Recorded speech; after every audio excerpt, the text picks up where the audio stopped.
La ecografía de 6 a 11 semanas es una introducción al capítulo de la ecografía del primer trimestre tardía en 11 a 14 semanas. Entonces, cuando hablamos de ecografía 11 a 14 semanas, lo primero que nos viene a la cabeza es marcadores cromosómicos. Voy a hacer translucencia nucal. Pero en primer trimestre, entre 11 y semana 14, no todo es translucencia nucal.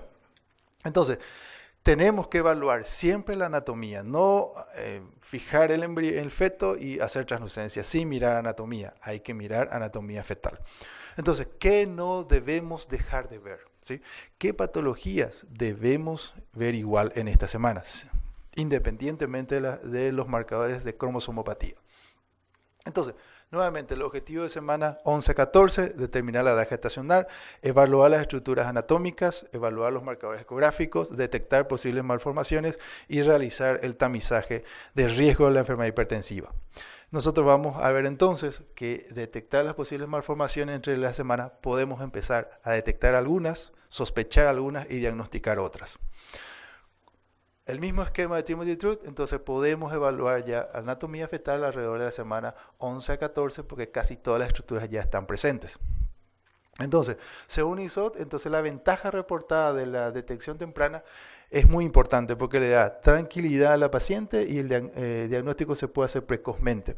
Para esto existen muchos protocolos de ecografía de 11 a 14 semanas. Acuérdense que el esquema anterior era 16 semanas primera consulta prenatal y en las últimas semanas aumentar. La Fetal Medicine Foundation propone que todo hagamos más precozmente, todo en la semana 11-12, todo. Y ir disminuyendo, invertir la pirámide de control prenatal. Entonces, la sistemática de ecografía entre la semana 11 o 13,6 o 14 es esta. Hay que evaluar entonces un corte longitudinal observando el perfil, la calota, el mentón, el tórax, la pared anterior, la inserción del cordón y las extremidades. En un corte transverso a nivel del polo cefálico, cráneo observando plexo coroideo, un corte transverso en tórax viendo el corazón, un corte transverso a nivel del abdomen para ver la cámara gástrica, corte transverso al abdomen inferior para ver la inserción del cordón y la vejiga, y evaluar la posición de las extremidades, incluyendo manos y pies, y corte longitudinal para ver la columna. Son dos cortes básicos, uno longitudinal del cuerpo entero, vamos a llamarlo, y otras transversales por secciones, donde vamos a evaluar prácticamente toda la anatomía. Entonces, en el primer corte que vamos a hacer, siempre longitudinal, ampliamos la pantalla, el feto debe ocupar más del 70% de la pantalla, y vamos a evaluar entonces la calota, la frente, hueso nasal, maxilar, la boca, el mentón, cuello, pecho, inserción de cordón, vejiga, toda la columna y los miembros inferiores y superiores. Hay que hacer un corte central, mover el traductor en sentido longitudinal para ver paramedial, para ver miembros superiores e inferiores de un lado y del otro lado. Y en los cortes transversales vamos a hacer esta sistemática, vamos a hacer un corte transversal a este nivel, un corte transversal a este nivel de la cardíaca, uno a la cámara gástrica, uno a nivel de los riñones y otro de la vejiga para ver las estructuras. Entonces vemos plexo coroideo en el corte superior, línea media, plexo coroideo, calota. Vamos a ver entonces corazón, las cavidades, no vamos a evaluar el tabique, pero sí el corazón y el eje, los pulmones. Vamos a evaluar en el siguiente corte el estómago y vamos a ver la pared anterior. En el siguiente los riñones, la pelvis y la pared anterior. Y abajo vamos a ver la inserción del cordón umbilical y vamos a evaluar la vejiga. En estos protocolos estamos evaluando prácticamente todas las estructuras. ¿Qué hay que ver con estos cortes? Entonces, si nosotros hacemos una evaluación anatómica entre la semana 11 y 14, vamos a poder diagnosticar muchas de las patologías. Por ejemplo, 100% de las acráneas, anencefalias, ectopia cordis y encefaloceles vamos a poder diagnosticar haciendo esa temática que vimos recién. 50-99% de detección vamos a tener de los higromaquísticos, de algunas patologías cardíacas, del holoprosencefalia, de la megavejiga y algunas estructuras renales y hipotensivas. Pero, como ustedes ven, 50-99%. Vamos a tener un bajo tasa de diagnóstico en espina bífida, encefalia, porque estas son de aparición más tardía, entonces por eso baja. Y no vamos a poder diagnosticar en esta edad gestacional algunas de estas patologías como el cuerpo calloso, riñón, hidronefrosis, agenesia renal, a enfermedad quística pulmonar, secuestro, porque son de apariciones mucho más tardías. Pero miren, estos que están aquí prácticamente son incompatibles con la vida o dificultados por la vida, y aquí también algunas de estas patologías. Y entonces los problemas más graves sí vamos a poder diagnosticarlo tempranamente. Entonces, hacemos un corte longitudinal del feto y vamos a evaluar entonces en el corte longitudinal. Entonces, cráneo, la primera cosa que nos llama la atención, esto no es una cabeza normal, falta aquí algo, aquí está la nariz, la boca, el maxilar, los miembros, inserción, columna, pero aquí falta algo, entonces nos llama la atención. Entonces, falta algo aquí, entonces estamos pensando cuando falta algo aquí en la calota, en el cráneo, entonces hablamos de una acrania que luego se convierte en exencefalia y más adelante en anencefalia. Entonces ya podemos empezar a sospechar con este simple corte esta patología. Vemos entonces corte, donde vemos entonces que sale tejido encefálico en la región posterior porque falta entonces el hueso del cráneo. Entonces volvemos a ver entonces frente, maxilares y vemos entonces que esa estructura falta, entonces empezamos a sospechar y más adelante diagnosticarlo, ¿sí? Un poco más avanzado vemos entonces lo mismo, la falta de la bóveda craneal. O problemas un poco más graves, no podemos definir ni tanto el perfil ni tanto la calota, entonces empezamos a sospechar de estas patologías. Si tenemos, por supuesto, tenemos multiplanar o tenemos ecografía 3D, podemos dimensionar mejor, entonces que aquí falta de estructuración de la cabeza, donde estamos viendo entonces la masa encefálica en contacto con el líquido amniótico. Una vez hecho el corte longitudinal, entonces giramos el traductor y vemos el corte transversal a nivel plexo coroideo, donde empezamos a ver entonces el hueso, la línea media, y empezamos a ver los plexos coroideos y la presencia de unos quistes o de plexo coroideo. Si hacemos nuevamente nuestro corte longitudinal, siempre estándar para esta edad gestacional, empezamos a evaluar entonces mentón, boca, maxilar inferior, nariz, y vemos entonces una estructura que sale o hace continuidad con la cabeza. Entonces empezamos a ver que tiene contenido líquido, aquí hay una comunicación a nivel del corte transversal, eso diagnosticamos con un cefalocele o mieloencefalocele, ¿sí? Es bastante frecuente, 1 en 2000, y el cierre debería haberse formado en la semana 11. Los higromas quísticos, vemos entonces en nuestro corte estándar de longitudinal, esta edad gestacional, donde vemos entonces formaciones quísticas o edema en la región posterior, puede ser tabicadas o no tabicadas independientemente, que abarca todo el feto. Entonces empezamos a sospechar entonces de un higroma quístico de diferentes presentaciones. Mira, aquí está el edema, aquí hay pequeños tabiques, aquí hay edema, hay a veces ascitis, el tabicamiento que tiene el higroma, siempre en nuestro corte estándar. ¿Por qué es importante este higroma quístico? Porque el 51% se relaciona con la cromosomopatía, 34% con malformaciones asociadas y 8% de muerte. Entonces es importante hacer la sospecha diagnóstica ya en esta edad gestacional.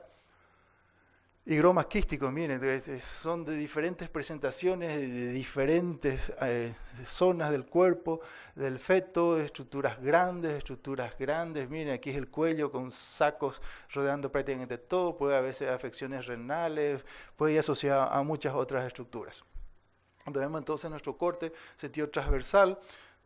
Vemos un sentido corte a nivel del tórax, donde estamos viendo el corazoncito. Aquí un corte longitudinal donde vemos el corazón, todo edemmatizado, los riñones. Aquí vemos columna y unos sacos a los costados, entonces de importante tamaño. Entonces miren, esto es así, son cabezas, sacos, imágenes de sacos, edemas por todo el cuerpo. De diferentes presentaciones. El higroma quístico puede presentarse enormes, de diferentes presentaciones, diferentes estructuras. Hacemos nuestro corte estándar aquí entre la semana 11, el corte longitudinal, y vemos la columna, pero aquí hay algo que llama la atención y ves una masa que hace continuidad con las estructuras cerebrales. Entonces empezamos a sospechar aquí de un encefalocele occipital, un corte transversal de la a nivel del occipital, y hay una masa que se continúa con la masa cerebral, donde estamos entonces sospechando un encefalocele occipital. Entonces vemos de nuevo nuestro corte estándar y una prominencia encefálica a ese nivel. Aquí, la prominencia. Aquí vemos también, bueno, es otro ejemplo de higroma quístico. Seguimos. Otros tipos de presentaciones vemos entonces un corte longitudinal y vemos estas estructuras y aquí sacos yugulares y engrosamiento importante, no líquida, sino más bien parece un edema importante que tiene este feto. Vemos en un corte transversal cómo es el edema, un edema bastante importante, no líquida, es algo muy llamativo con imágenes pequeños quistes en la región. Hacemos corte longitudinal para poder evaluarlo, el hueso nasal no podemos evaluarlo con mucha nitidez, entonces sospechamos y lo reevaluamos más adelante. A veces podemos ver pequeñas estructuras a nivel de la boca, donde podemos empezar a sospechar de alguna fisura palatina. Aquí va a aparecer ahí, justo ahí,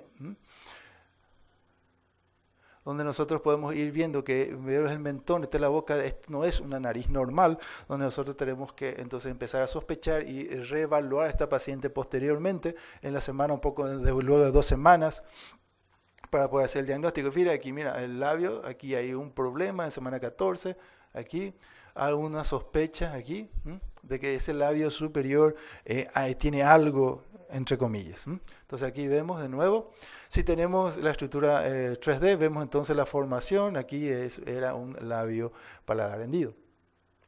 A nivel del cuello vemos sacos yugulares importantes, dilataciones yugulares, que también se ha informado con relación a cromosomopatía. Sacos yugulares de diferentes tamaños y estructuras. También a veces queremos evaluar entonces con nuestro corte estándar de semana 11-14, el corte longitudinal, y lo que vemos es una columna y una cabeza. Prácticamente la región occipital pegada a la columna, entonces, y este feto no se mueve, entonces estamos pensando en una iniencefalia, que es un defecto de tubo neural poco frecuente y extremadamente grave y usualmente incompatible con la vida. Entonces no es posible evaluar aquí entonces nuestro típico corte de semana 11-14. Es un defecto de columna. También podemos ver en algunas ocasiones algunos defectos de cierre precozmente, pero un poco más complicado. Bueno, este es el mismo ejemplo, ¿no? Mismo ejemplo. Seguimos los sacos yugulares a nivel del cuello. Eso es la evolución del feto anterior. Ponemos entonces queremos hacer nuestro típico corte de estándar, pero no podemos. Aquí vemos que la cabeza fetal ocupa prácticamente mucho más que la porción del cuerpo entero, más del 50%. Entonces, algo está pasando aquí, los miembros cortitos, las costillas cortitas. Entonces podemos empezar a sospechar de algún problema esquelético, pero no diagnosticarlo, solo sospechar. Tenemos entonces nuestro corte de 4 cámaras donde queremos ver el corazón y vemos que entonces que este corazón, vemos esta estructura, decimos no es un corazón normal. Vemos entonces un corte donde vemos que las áreas cardíacas, aquí hay algo que falta, entonces es un corte donde podemos pensar que aquí hay una cardiopatía. Es una dilatación de una cardiomegalia con desestructuración de las 4 cámaras. Aquí está el video, miren, esto es el fetito, hay una cardiomegalia. Fíjese la forma que trabaja esta válvula, parece más cavidades derechas aumentadas que la izquierda. Esto no es normal, aquí prácticamente no hay cavidad izquierda, todo más cavidad derecha. Este feto orbitó una semana después, donde vemos aquí una estructura, ascitis. Volvemos a ver el video, corazón, entonces nos llama la atención que esto no es un corazón normal.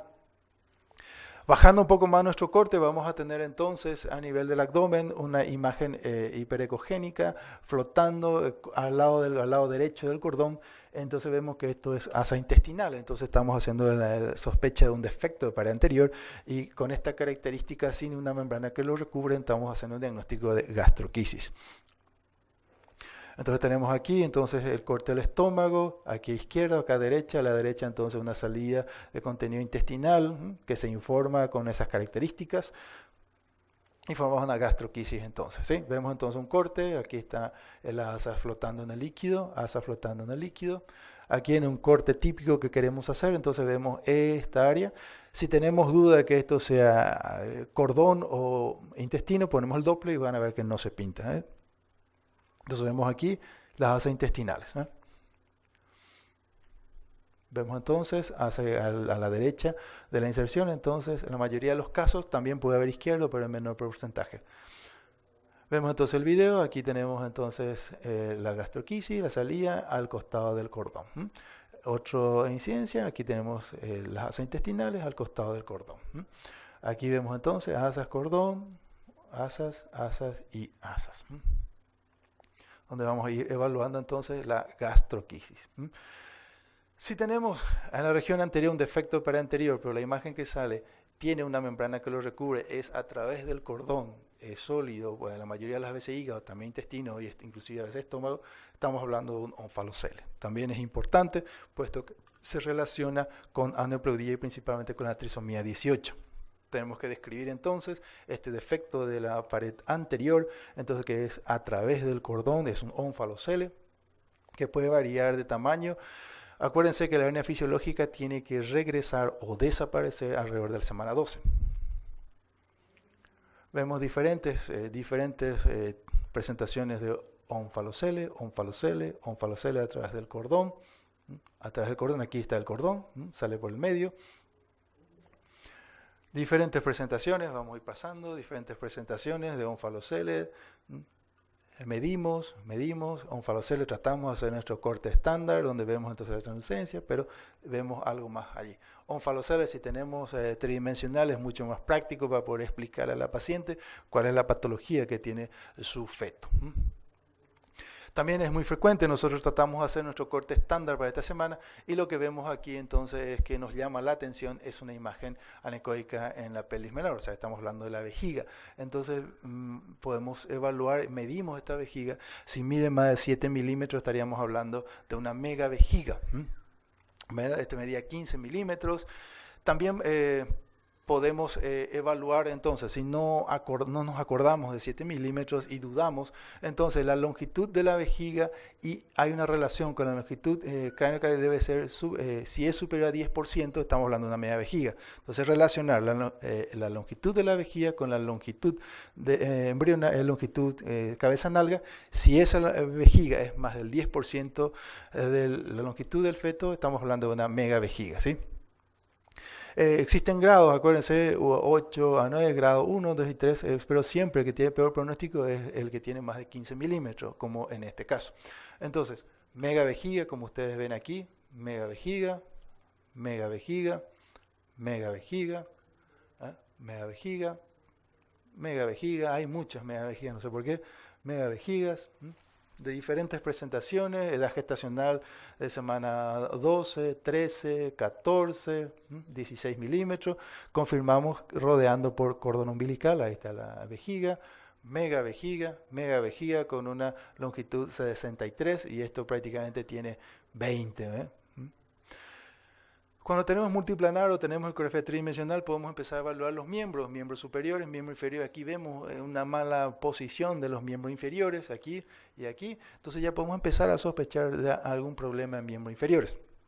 También tenemos que evaluar la placenta, donde vemos múltiples imágenes anecoicas y comparando entonces esto con la porción, el dosaje de porción beta de la HCG, podemos empezar a sospechar de algún problema de tipo enfermedad trofoblástica. Pero no siempre encontramos patologías únicas, también puede ser patologías asociadas. Por ejemplo, aquí tenemos una translucencia nucal aumentada, una desestructuración de la fascie, la columna no muy vista, los riñones no muy visualizados, pero nos llama la atención que los miembros inferiores, entonces los dos fémures, acá los dos tibias, no se despegaban, tratábamos de hacer estímulo, no se despegaba, e hicimos entonces un diagnóstico de sirenomelia. Aquí podemos ver embarazos gemelares tipo siameses. Encontramos aquí toracopagos, donde está la comunicación entre los dos tórax, la comunicación entre los dos tórax. Cuando la división de este embrioncito ocurre después del día, entonces podemos pensar que es un siamés, donde estamos viendo entonces aquí dos tórax, prácticamente dos corazoncitos pegados uno al lado de otro. Aquí abrazaditos, siameses toracopago, siameses toracopago, siameses toracopago. Importante entonces, si la división ocurre después de la semana 8, posiblemente vamos a tener un embarazo monocorial con un siames. La mayoría de los casos son bicoriales, pero también puede haber esta patología. Menos del 1%, pero existen. Otro caso, toracopago, entonces aquí había prácticamente una comunicación a nivel del corazón. Aquí está la división de los dos, el toracopago. Ahí tenemos entonces el video, está toracoonfalopago realmente. Aquí tenemos hasta el cordón umbilical y por arriba. Corazoncito aquí, había una pequeña comunicación entre los dos pericárdios. Aquí abajo tenemos estómago. También podemos tener otro tipo de patología, un embrión normal y otro que vemos aquí, una estructura ecogénica, evaluamos el feto normal, luego ponemos evaluar el feto anormal, donde le ponemos el bol color y vemos que hay estructuras, o sea, no es una gestación interrumpida. Esa imagen corresponde entonces a un feto acárdico, primero signo de acárdico. Aquí tenemos entonces un feto acárdico, vemos entonces la estructura. Más adelante en la evolución del embarazo empezamos a estudiar toda la vascularización que tiene este feto. Pero empezamos a sospechar entonces de un síndrome de perfusión arterial inversa. Son de sospecha y más adelante nos vamos confirmando. En uno de estos casos ya podemos confirmar. Vemos entonces la misma estructura. Aquí está el feto acárdico, el feto normal y el feto acárdico. Aquí vemos el feto acárdico, estructura normal. Podemos tener también complejo abdomen-pared, donde no hay entonces cordón umbilical muy corto, está pegado a esto y se forman todas esas estructuras, el feto no se mueve, uno en 15.000 no es tan frecuente, pero hay que conocerlo. Aquí tenemos entonces el abdomen pegado aquí, así líquido, no hay paréntesis. Entonces aquí tenemos también otros síndromes, aquí placenta con quistes, aquí desestructuración del cerebro. En el cerebro prácticamente no hay línea media anterior, entonces podemos ir sospechando de algún tipo de problema como la holoprosencefalia, la cara no es normal. La cara no es normal, aquí los ojitos son muy pequeñitos, muy separaditos, hay problemas cardíacos y también tienen, su translucencia nucal aumentada, su perfil no normal. Volvemos a ver entonces onfalocele, vemos un video de micromnatia.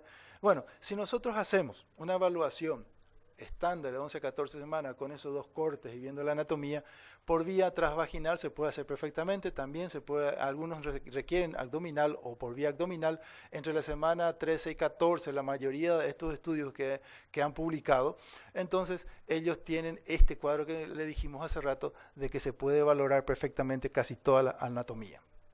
Entonces, de 11 a 14 semanas hacemos la sistemática, en conclusión el examen detallado de la anatomía fetal durante 11 a 14 de exploración puede proporcionar una evaluación completa de la anatomía fetal y puede detectar aproximadamente la mitad de los principales defectos tanto en embarazos de bajo o alto riesgo. Acuérdense que la mayoría de las malformaciones ocurren en fetos o embarazos de bajo riesgo. La tasa de detección aumenta notablemente entre 13 y 14. Si hacemos una ecografía en semana 11 y comparamos con semana 14, siempre vamos a diagnosticar más problemas en la semana 14. Entonces, si vamos a hacer entonces una buena anatomía, es siempre esperar 13 o semana 14, o entre 13 y 14 semanas es el mejor momento, no tan temprano como semana 11. Sin embargo, debido al desarrollo tardío de algunos, siempre la exploración va a ser siempre la ecografía de semana 20-24. Pero siempre evaluemos anatomía cuando estamos haciendo una ecografía de semana 11 a 14. Entonces, ¿de qué depende esto? Equipamiento de alta resolución, traductores transabdominales transvaginales, capacitación como la que están haciendo ustedes, profesional de diagnóstico prenatal, uso de protocolos aceptados y estudios estandarizados para poder ver el uso real y las estadísticas reales en cuanto a la sensibilidad de algunas patologías. Entonces, muchísimas gracias. Con esto termino mi presentación. Espero les haya gustado y convencido. Muchas gracias.